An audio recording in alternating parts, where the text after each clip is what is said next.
Welcome to Career Tools. This is Wendy. And this is Amanda. Today's cast, seek responsibility, not promotion. The questions this cast answers are, how can I get promoted? How can I make more money? And how do I ask for a promotion? If you want the answers to these questions and more, keep listening. Ever wondered how to convince a colleague of something? Good news. We can teach you how to do that better in our Effective Communicator training. And we're hosting a virtual Effective Communicator conference over Zoom on July 9th. In the session, you can learn how to identify another person's DISC profile in just a few minutes. With your MT DISC output that comes with the training, you can also learn how to tailor your communications to others and hopefully convince them your idea is great. Sign up at manager-tools.com/training. See you soon. Lots of folks ask us how to get a promotion. Like, everybody wants to know, how do I get a promotion, right? With this subtext, how do I get more money?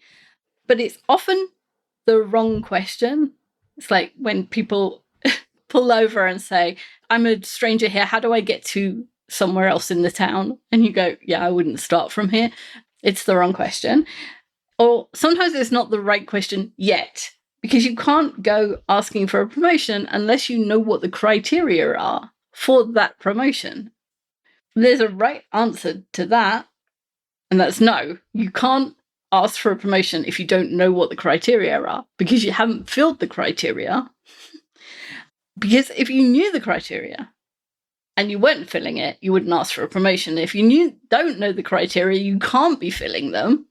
Therefore, you can't ask for that promotion. And it's even more complicated than that, because there's fundamental organizational principles around personnel development and succession planning. And most people don't think about that. They just think about themselves and their job and their relationship with their manager. And they think of it in that kind of small bubble and not as an organization-wide. It's a little bit like the butterfly flaps its wings and it, causes a hurricane somewhere else, or whatever the saying is. Even though you're thinking about your promotion as a small thing in the grand scheme of the organization, it has ripple effects all over the place. And that's why promotions are such a big thing and they're so hard. The intersection of roles and compensation and responsibilities are a heady brew, and promotions involve all of them. So the key to motivating your boss to give you what you want is to give them something that they want, someone who wants more responsibility. And the beauty of that is it will lead to both more money and a promotion. So our outline for today's cast is, first, why do you want a promotion? Then, the reason promotions exist is the aggregation of increased responsibilities. And lastly, therefore, seek responsibility, not promotion. So the first question, why do you want a promotion? And it's totally okay to want a promotion. When we ask, we're not trying to say you shouldn't want a promotion. We're not challenging your desire to have one. But what happens if you ask that question is most people don't have a good answer to that question, or certainly not a quick answer to that question. It's good to have aspirations, and it's not wrong to want to have that better job, another job, the thing that's the next thing. But it ruins your case for wanting one if you can't say why you want it, right? It's like anything you want. I want a new car. Why? What's wrong with yours? Yeah. You've got to, even if there's nothing wrong with mine, I would like a newer model because it has this, this, and this, which is advantageous to me. You've got to have a rationale in order to look like you're making a cogent argument for what it is you want. Obviously, if it's your own money and you just want a car, you can make any argument you want, but that's not the case with you, your boss, and a promotion. Yeah, and we think the reason that we don't hear great answers most of the time is that the less experienced professionals haven't thought through their desire. It goes kind of back to the car analogy. Why do you really want that new car? And we've probed when we've asked the why question. And not only is there rarely a clear answer, there's often very quick defensiveness. We think that's because most people are embarrassed when they don't have a clear reason why for that stated desire. There's a good, broader lesson there. And when we dig a little further, we get two base reasons, because humans are humans and we all want these two things, money and career, at least usually at work. And both of those are completely reasonable desires. And they're clumsily stated, who wants to say, I want more money? But we get it. And if we consider your desire and who you're asking, if we think about your boss, and ask a different question, do you think asking your boss for something designed to help you, in that you get more money in your bank account, or something that helps your career, is the best way to motivate her?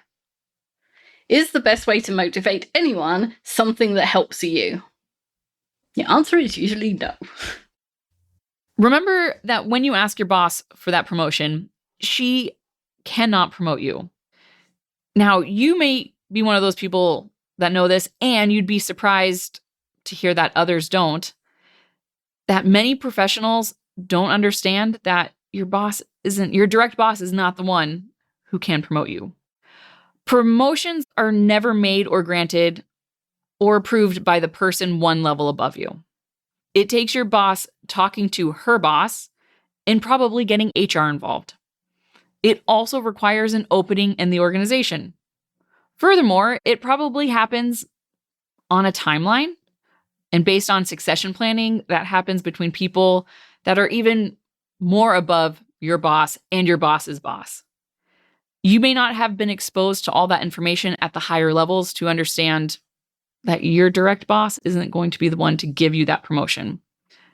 And believe us, in the larger companies, this is what exists. And that's why a lot of people say, I was promised a promotion 6 months ago and it hasn't happened yet. And sometimes that is due to the dangle, which if you go on the website and search for the dangle, you'll find out it's a kind of promising people things in order to get them to take a job. Sometimes it truly is a promise that they never think they're going to give you. But a lot of the times someone promises something, your line manager, your manager, or two managers up promises you something, and there's all of this overhead to that promise that they have to get through, and it takes a really long time. So if you did say that you knew that your boss couldn't promote you single-handedly, then we're glad. Check mark for you. Gold star. But if you know that she can't do it, why ask her? Now, of course, you'll say, to show her that I believe I'm ready and to help her make the case to her boss, who has more say than she does. But then why not have that conversation instead of asking for a promotion? It's an entirely different conversation to say, I want to have a conversation about how I think I'm ready for a promotion, and this is what I've done towards it, and please can we have a conversation about the steps that I need to take next, rather than walking into your boss's office and saying, I'm ready for a promotion. Can we make it happen? It's an entirely different conversation. Why not ask her what you can do to make her motivated to have the conversations with her boss and her boss's boss about getting you promoted? Yeah, and there's a famous poem called God's Wheel by Shel Silverstein. In it, a boy stumbles across God. In the accompanying cartoon, God is wearing a white robe with his hands on a steering wheel that is stuck into Earth's North Pole. The kid asks what that is, and God tells him that it's the wheel he steers the world with, and asks the kid if he wants to give it a try. The kid says, "Where do I sit? How much do I get? When's lunch? When can I quit?" And God replies, "Give me back my wheel. You're not ready yet." That's how you sound when you go to your boss for a promotion without understanding the nature of roles, responsibilities, and compensation.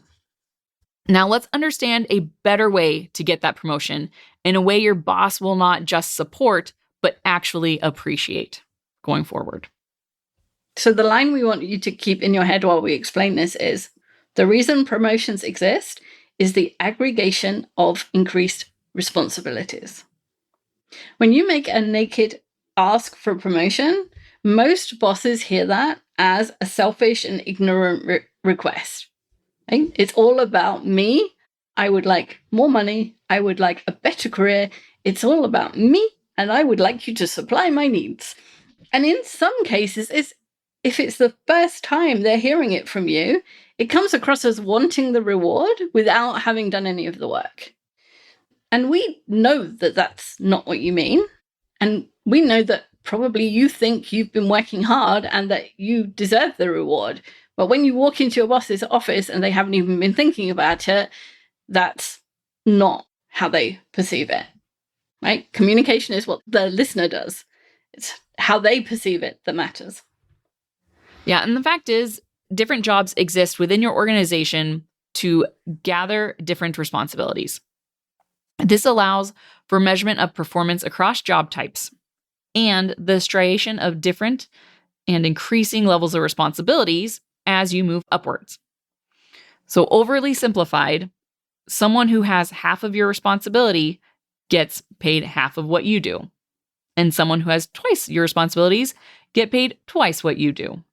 Now, I know that's putting it very simply, but the more responsibilities you have, the more you get paid, right? So if you're looking for, again, that paycheck, you have to take on more responsibilities. And the 18 examples you're now giving us of the people that you know where that's not true, those are all the exceptions that prove the rule. Yes. So cutting to the chase, you can probably figure it out. Promotions are not about your career or even primarily about your pay. Higher level pay and more significant titles are based on increased responsibilities. The pay associated with a promotion is not because of the title, but rather because of the increased responsibilities. You don't just move up the organization and get a new crown, a new title, and more money. They actually expect you to do more for it. And it's the doing more for it that comes first, the doing more, and then you get the reward for it. Yeah. And as you move up, those responsibilities should increase, right? Mm-hmm. With that title, it's more on your shoulders. And this is the primary reason why you can get raises without promotion.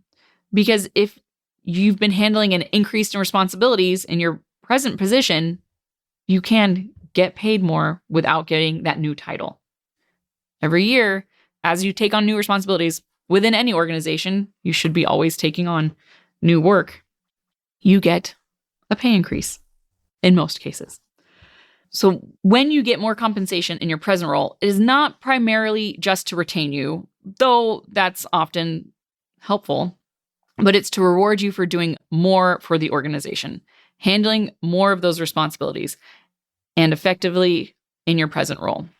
So again, as you get those pay increases, it's based on you taking on more responsibilities in the previous year, not just to keep you around. And if you think about it that way, that explains why people don't necessarily get increases every year. Mm-hmm. And people get upset that they don't get increases every year and the cost of living goes up and they are becoming progressively poorer compared with everybody else, or their pay is going backwards compared with their peers. But if it's about responsibilities, maybe their peers have been taking on more responsibility and they haven't. Or maybe the company isn't giving you a raise to keep you in tune with the cost of living. The company is giving you a raise because you increased your responsibilities. If you think about it that way, then it makes more sense about why it happens that you don't always get a raise. But the bottom line is compensation is tied to responsibility, not your role. So therefore, seek responsibilities, not promotion. So if you want your boss to give you a promotion, what you should be asking for is not the result, the promotion, but for the cause. If you do ask for a promotion without a history of both effectively delivering on your existing responsibilities and previously asking for more and different and bigger responsibilities, it's going to come off as selfish. And if you haven't already established this dialogue with your boss, asking for more responsibilities and showing that you can handle the increases, you are unlikely to get a positive response. I think Mark sometimes uses this analogy of if you saw a line outside a movie theater and you just went up to somebody, a random person, and said, "Will you marry me?" The answer is probably no. You have to date them first. And that it just reminds me of that. You know, you have to have these conversations. You have to have put some effort in. You have to have done the work and had the increase in responsibility, shown that you can handle it. And then if you haven't done all of that, your boss is thinking, where is that? Like, why is this person asking me to marry them when they haven't shown me that they're a worthy candidate of being a spouse? Right? Your boss is thinking about responsibilities and you're thinking about promotion. And if you have been getting increased responsibilities and dispatching them well, that's great. You're doing good.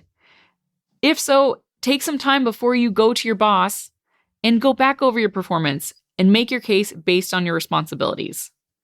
So be ready to articulate and lay that groundwork for why you should get that promotion, because you have done all the hard work. You've essentially dated them before you ask for marriage. So be ready to have that conversation. You can lay out the pattern of increased responsibilities and then ask for more. Your boss may ask you for more time. Then, after you've made your case, bring up the possibility of a promotion. So here's how it might sound. Boss, I want to go over my performance with you and show you how I've been doing with the increased responsibilities you've entrusted me with over the past months or years. And then you show them how you have. And I want to let you know that I'm ready for more responsibilities. I'd also like to be clear that when you think I'm ready for more, I'd like to be considered for the responsibilities that come with a promotion. I know that's a much bigger ask, and I know it's a different conversation, but I'd like to begin having it. When you do it this way, you're talking your boss's and your organization's language. And we can't promise you it will work, but you're much more likely to get a promotion when you understand the relationship between roles and responsibilities and compensation. Yeah, and keep in mind, it's not going to happen overnight. It's about communication and talking through things and being prepared. They used to say in the 50s and 60s, men used to go into the office and into their boss's office and say, I need a raise because my wife is going to have a baby and we need more money.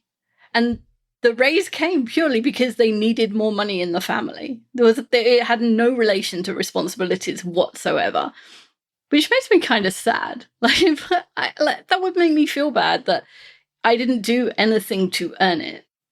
So I feel like it's moved on. Especially when taking on more responsibilities is really just self-development.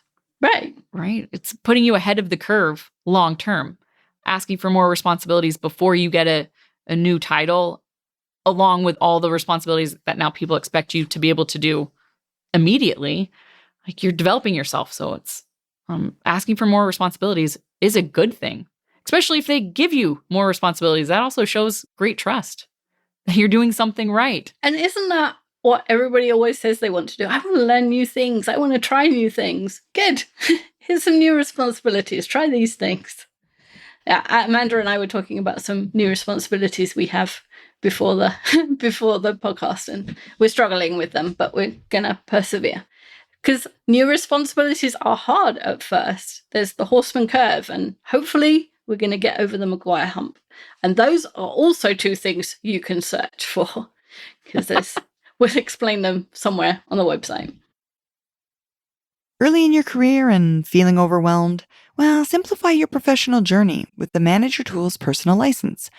Our extensive suite of career tools, including First Job Fundamentals and podcast show notes, are now supercharged with an AI chatbot to provide real-time personalized guidance. Whether you're crafting your first resume or preparing for job interviews, our chatbot is here to help you navigate with confidence. Don't just dream about professional growth, make it a reality with our trusted career resources. Being successful just got easier. Check it out online today at manager-tools.com, where you can learn more how to become a licensee and gain access to the chatbot today. Promotions are not as simple as they appear. They exist to allow the aggregation of responsibilities.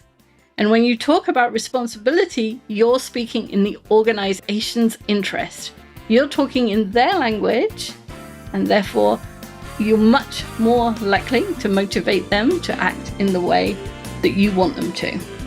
And as the saying goes, would you persuade? Speak of interest, not of reason. Thanks, Wendy. Thanks, Amanda. Bye, everyone. Bye.